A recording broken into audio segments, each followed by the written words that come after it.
Hello, guys. This is Jeannie, a longtime family friend.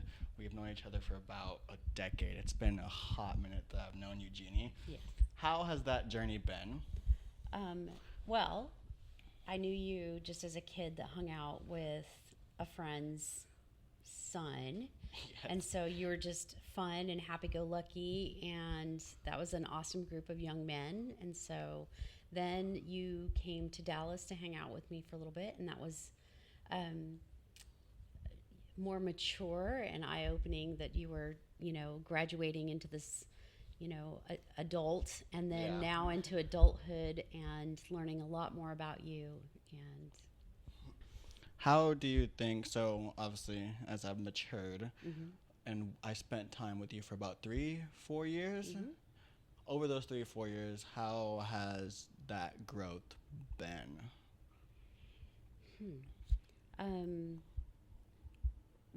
Rapid, profound. I don't know how to answer that question exactly because Okay. I think a lot of you. Like you're a fine young man. How about for you? How have you grown after Dealing all with that? you. Yeah. Dealing with me and my craziness. I have. So I specifically talking about like ADHD. Yeah. And like my kids we double barreled them. Like Dave and I both have it. So our boys had no chance of not having it, right? And so your ADHD, and you, like, one of my boys is definitely on the hyper side and one is not. Mm-hmm. And you're definitely on the hyper side. But you're 4 or 5 years older than Right. Sean. And so it's helped me, I think, as a parent, seeing kind of like where Sean might be going or how he's thinking. And so it's helped me on that front. Mm-hmm. As an employer, dealing with somebody with ADHD, I don't know how personal you want to get into this, but like, Go ahead. you're freaking hilarious when you're not medicated. Your creative side really comes through, Mm-hmm. but you can't focus long enough to accomplish or even remember what you were being creative about Yeah. when you're unmedicated. Medicated, it kind of tamps down some of the personality and Mm-hmm. humor, maybe even so far as makes you a little moody. Okay.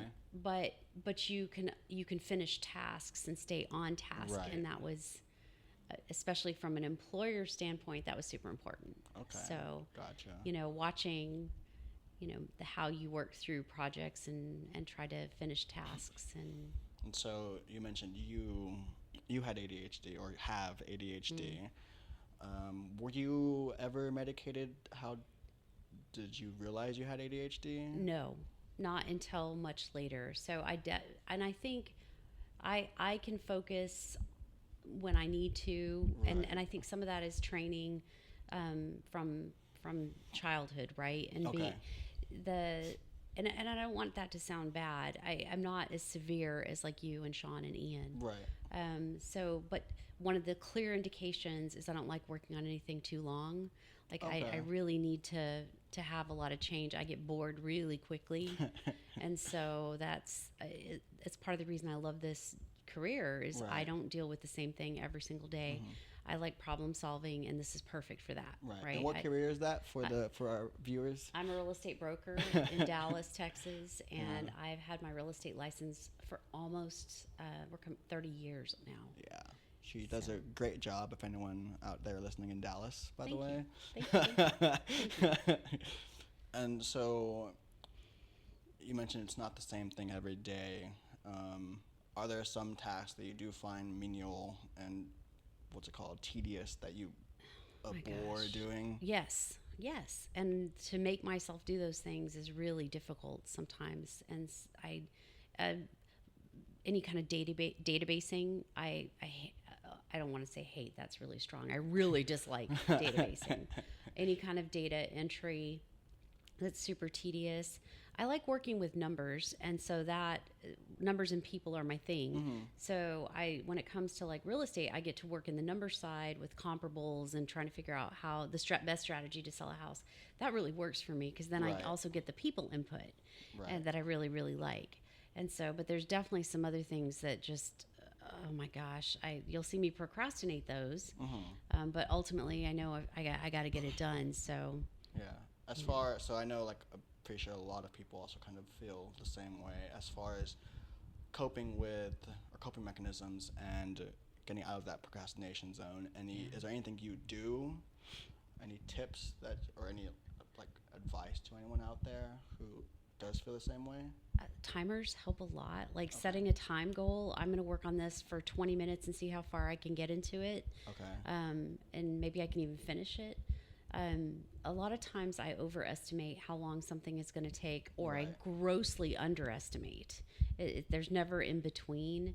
And so, but timers seem to help a lot, or saying rewarding myself too. If I finish this thing that I'm really dreading, I get to do something fun afterward, and I set myself a fun thing. And so that really helps.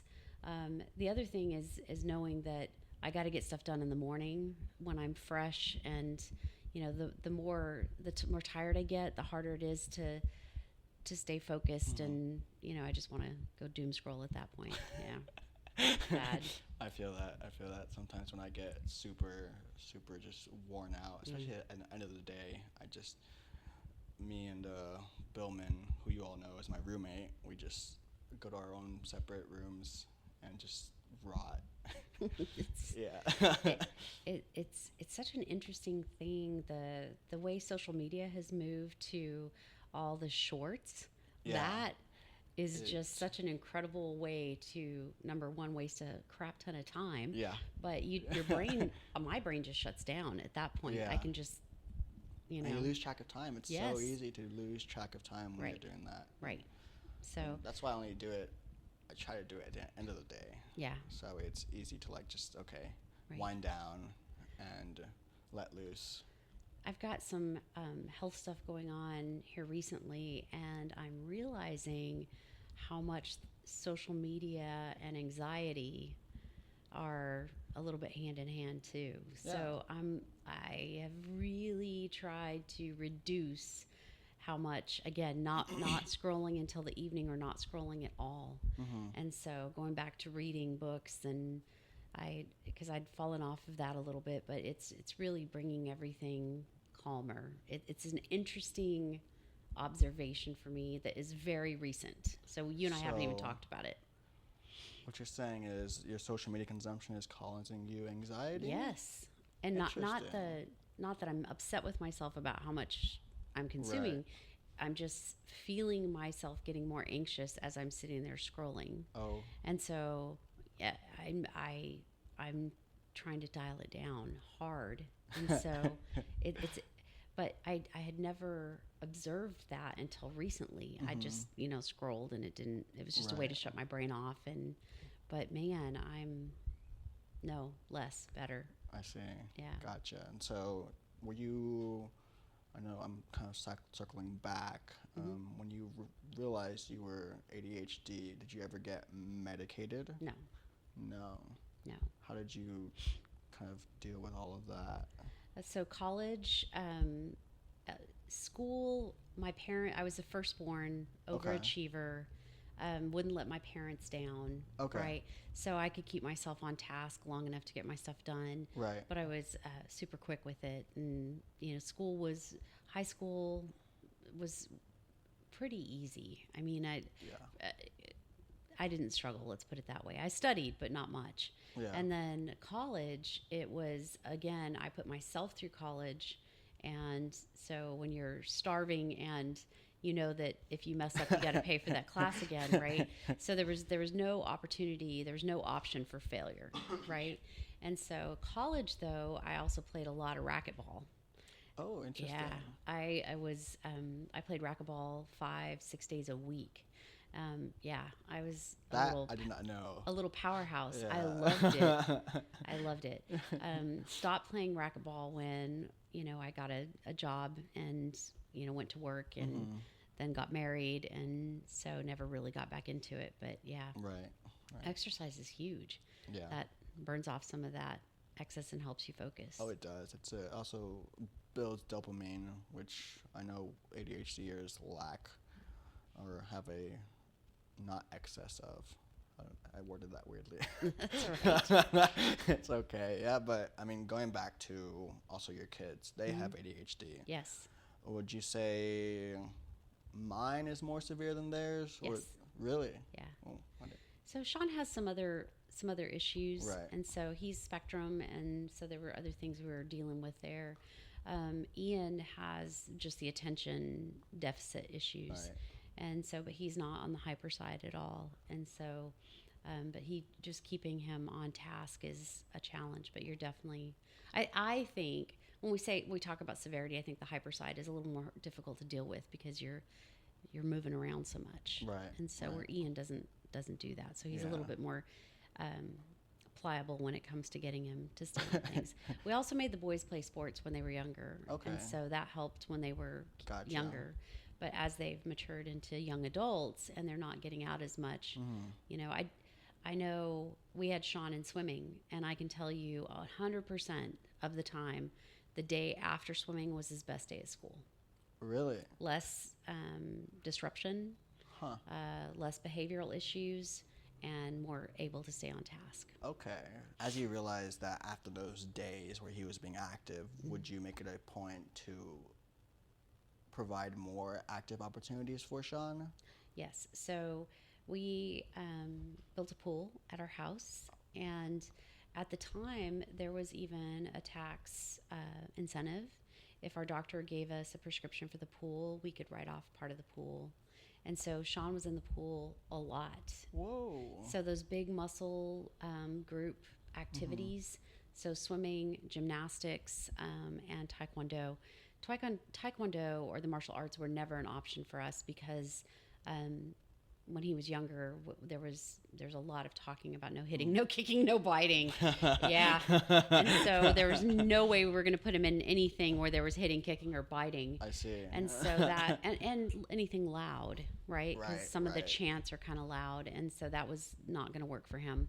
The gymnastics portion, you know, Dave is 6'5", so there's nothing long term that was going to happen there. Shawnee is 5'11" at this point. Gotcha. Ian is right at 6 foot. Gotcha. So, but we did get a trampoline because again, the trampoline and the jumping, and those are those big muscle movements that help balance the brain.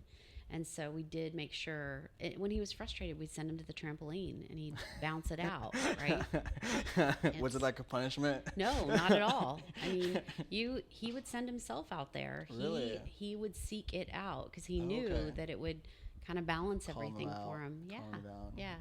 That's something I've been kind of learning to utilize is physical activity, especially when I'm doing a task. So like sometimes when I'm reading, I'll walk around while I'm reading, and that kind of helps me focus. And this is something Nice. I've just started to realize. We have another really good friend who he played college football for I don't know what university, but big guy, and his ADHD was severe, and Right. his parents realized right from the get-go that he had to be super active, and so he knew every morning he had to go to the gym, otherwise Okay. he could not be successful in his career. Huh. And so he made sure, and just he was always Yeah. built. Yeah. I think I need to start being more active. haven't been as active recently, and now that I've gotten back into it, especially rock climbing. I've been rock climbing I've gone twice in the past 2 weeks, which Good. is good, but not at the level I once was. And so I think doing physical activity helps a lot. Coffee helps too. I don't drink coffee. I don't understand that. You're such a weirdo. I don't drink coffee. I'll do an energy drink. I mean, every now and then I'll drink a coffee, but it's addicting, and I'm nervous about getting addicted to it. That's so funny. When we would inadvertently forget to take the boys' medication on a trip or something, or we would run out and hadn't gotten a refill yet, we Yeah. definitely would slide a cup of coffee across the table that morning and let them have a cup of coffee. 'Cause that, the stimulants it's backwards world, right? So Yeah. they, Which is weird to think about how Right. coffee can help. Like wire so many people up, but for us, it soothes us out, Right. which is very weird to think about. I don't know Yep. the science behind it. I don't know if you do. I don't get it. You just know it works. I know it works. Right. It is, but yeah.